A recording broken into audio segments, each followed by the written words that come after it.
বাড়ি থেকে অনেকটা দূর আব্দুলপুর রেলওয়ে স্টেশন। সকাল সকাল আব্দুলপুর রেলওয়ে স্টেশনে চলে এসেছি। সবাই কেমন আছো? আশা করছি ভালো আছো, আমিও ভালো আছি। আব্দুলপুর রেলওয়ে স্টেশনে এসে দেখি একদম মানুষ শূন্য, জনমানব নাই বলতেই চলে। আমি এসেছি, দেখো ওই যে কাজের লোকগুলো কাজ করতেছে আর দুই একজন করে মানুষ আসা যাওয়া করতেছে। আর এখানে হচ্ছে সবুজ, দুই ট্রেনের দুই সাইডে যে সবুজ প্রকৃতি গাছপালা দিয়ে এত সুন্দর আমাদের আব্দুলপুর রেলওয়ে স্টেশনটা। আবার সবাই বলতে পারো যে আমার বাড়ি থেকে অনেকটা দূরে, তারপর আমি কেন স্টেশনে এসেছি, আমাদের কি বাস স্ট্যান্ড নাই? হ্যাঁ, আমাদের বাস স্ট্যান্ড আছে। আমার তো বাসে অ্যাক্সিডেন্ট হয়েছিল, হওয়ার পর থেকে অনেক ভয় করে বাস জার্নি করতে, যার কারণে বাড়ি থেকে প্রায় 1-1.5 ঘন্টা সময় লাগে সিএনজি দিয়ে এসে তারপরে আব্দুলপুর রেলওয়ে স্টেশনে আসতে হয়। তো এখানে আমি ট্রেন জার্নি করি, আমার খুব ভালো লাগে, তাই ট্রেন জার্নি করি। ট্রেনে যেহেতু সময়ও কম লাগে, বাড়ি থেকে 1 ঘন্টা যদি এসেছি সিএনজি দিয়ে, অনেক রিল্যাক্স এসেছি। আবার 45 মিনিট সময় লাগবে ট্রেন দিয়ে আব্দুলপুর থেকে রাজশাহী যাইতে। সব মিলিয়ে ট্রেন জার্নিটা সত্যিই অনেকটা ভালো লাগে, তাই আসি। তো স্টেশনে এসে শুনি যে সকালে কমিউটার ট্রেনটা নাই।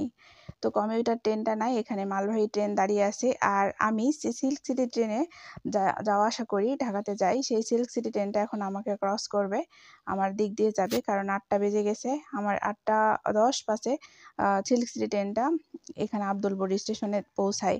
রাজশাহী থেকে ছেড়ে আসে মেনলি 7টা 30-এ, কিন্তু এখানে এসে যখন আসে তখন 8টা 10-15 বেজে যায়। তো এখন সিল্ক সিটি ট্রেনটা আমাকে ক্রস করে চলে যাবে, আর আমি অপেক্ষা করতেছি। 9টা 27-এ একটা ট্রেন আছে চর ঢালেশ্বরী, যেটা চর অঞ্চল থেকে আসে, যার কারণে ট্রেনটার নাম হচ্ছে চর ঢালেশ্বরী। লোকাল হলেও ট্রেনটা অনেকটা সুন্দর আর অনেকটাই স্মার্টনেস কাজ করে ট্রেনটার মধ্যে, কারণ নতুন একদম তৈরি হয়েছে ট্রেনটা, বগিগুলো অনেক সুন্দর। তো এই আব্দুলপুর জংশনে যে ট্রেনগুলো চলাচল করে, শুধুমাত্র বাংলাবান্ধার ট্রেন ছাড়া সবগুলো ট্রেনই মোটামুটি অনেক সুন্দর। কিন্তু বাংলাবান্ধার যে ট্রেনটা আসে, ট্রেনটার মতো বাজেট ট্রেন আমি আর কখনোই দেখিনি।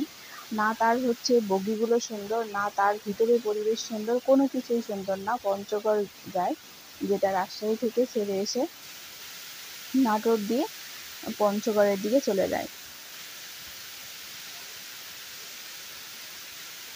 মানে যেমন মানুষ তেমন তাদের জন্য ট্রেনের ব্যবস্থা, আমার এটাই মনে হয়।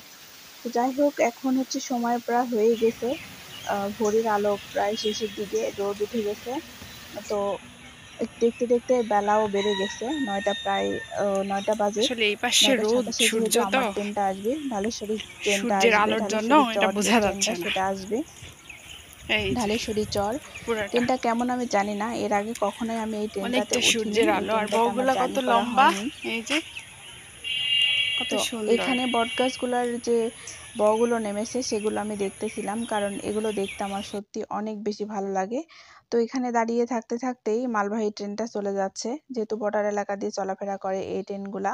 তো ট্রেনটা চলে যাচ্ছিল, তো আমি হচ্ছে মালবাহী ট্রেনটা চলে যাচ্ছে, তো আমি ভাবলাম যে একটু এখানকার একটু ফুটেজ নিচ্ছিলাম। বিশেষ করে স্টেশনে পাখিগুলা উঠতেছিল আর কিচিরমিচির করে ডাকতেছিল, এগুলো আমার অনেক বেশি ভালো লাগতেছিল। নাটোর রেলওয়ে স্টেশন এরকম সন্ধ্যার পরে পাখিগুলা এত কিচিরমিচির করে, মাগরিবের আজান দেওয়ার আগ দিয়ে পাখিগুলা যে এত সুন্দর আওয়াজ তুলে ডাকে, অসম্ভব ভালো লাগে আর অসম্ভব সৌন্দর্য নাটোর স্টেশনে। নিজের জন্মভূমি বলে কথা, নিজের জন্মস্থান বলে কথা, নিজের জেলা বলে কথা, নিজের বিভাগ বলে কথা, সুন্দর তো লাগবেই।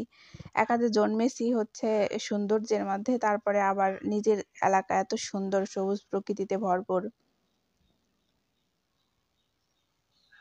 মানুষ নেই বললেই চলে, বলা চলে মানুষ নেই। দুই একজন করে মানুষ, দোকানিরা এসে সবেমাত্র দোকানপাট খুলতেছে, ভোরের আলো ফুটেছে। মানুষজন দুই একজন করে কর্মক্ষেত্রে যাবে, অফিস আদালতে যাবে, তার জন্য হয়তো দুই একজন করে মানুষ আসতেছে, কারণ এই জায়গাটাতে মানুষ শুধুই মাত্র ট্রেনে যাওয়া আসা করতে পারবে। এখানে হয়তো বাস স্ট্যান্ড আছে, কিন্তু একটু দূরে হয়। এখানকার মানুষ, বিশেষ করে এই আশেপাশের মানুষগুলো বেশি ট্রেনে যাতায়াত করে, দেখলেই বোঝা যায়। কোনো প্রয়োজন হলেই তারা ট্রেনের জন্য অপেক্ষা করে স্টেশনে এসে। তো এইখানকার স্টেশনের প্ল্যাটফর্মগুলো অনেক আগে যেহেতু কাজ করা, নতুন করে কোনো কাজ করেনি এখানে, যার কারণে এইখানকার হচ্ছে প্ল্যাটফর্মের অবস্থা খুব বেশি একটা ভালো না। ফ্যান নেই, একটা প্ল্যাটফর্মেও ফ্যান দেয়নি। ফ্যান ছাড়া এখানে মানুষ আসলে একটু গরমের সময় একটু ভোগান্তি হয়, গরমের সময় একটু কষ্ট হয়। তা আমি যে ভিডিও ফুটেজ নিচ্ছিলাম, আমার সাথে যে ভাস্তি আছে সে হাসতেছিল। আর এইদিকে আমার ঢালেশ্বরী চর ট্রেনটি চলে এসেছে।